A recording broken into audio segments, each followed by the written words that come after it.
छत्तीसगढ़, खेलते खेलते गायब हुए दो जुड़वा भाई, कुएं में दोनों की मिली लाश, सदमे में घर वाले।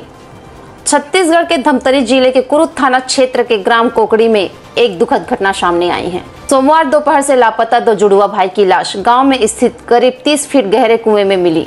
इस घटना से गांव में शोक की लहर दौड़ गई है। मृतक बच्चों के माता पिता का रो रो कर बुरा हाल है। घटना सोमवार दोपहर की है, जब होरीलाल और डोमन लाल उम्र 6 साल घर से खेलने निकले थे। वे अक्सर पास के बजरंग मंदिर चौक पर खेलते थे, लेकिन जब देर शाम तक वे घर नहीं लौटे तो उनके परिजनों ने उनकी तलाश शुरू की।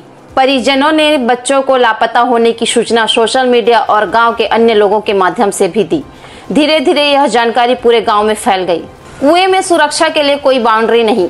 गांव के कुछ बच्चों ने बताया कि उन्होंने होरीलाल और डोमन लाल को बजरंग मंदिर चौक के पास खेलते हुए देखा था। इसके बाद ग्रामीण ने उस क्षेत्र की गहनता से खोजबीन शुरू की और पास के पुराने खंडहर नुमा घर के पास स्थित कुएं में दोनों बच्चे के शव तैरते हुए मिले। कुआं बिना किसी बाउंड्री के था और पूरी तरह से खुला था, जिससे बच्चे आसानी से उसमें गिर सकते थे। पुलिस की कार्रवाई। माना जा रहा है कि बाल के पीछे दौड़ते समय दोनों बच्चे कुएं में गिर गए होंगे। कुरुद पुलिस को घटना की सूचना मिलते ही पुलिस मौके पर पहुंची और दोनों शवों को बाहर निकाला। शवों का पंचनामा कर उन्होंने पोस्टमार्टम के लिए अस्पताल भेजा गया है। इस दुखद घटना के बाद यह सवाल उठ रहा है कि यह एक हादसा था या बच्चों की जानबूझकर कुएं में धकेल दिया गया था। एक ही घर के दो जुड़वा बच्चों की मौत ने गांव में हर किसी को हैरान कर दिया है।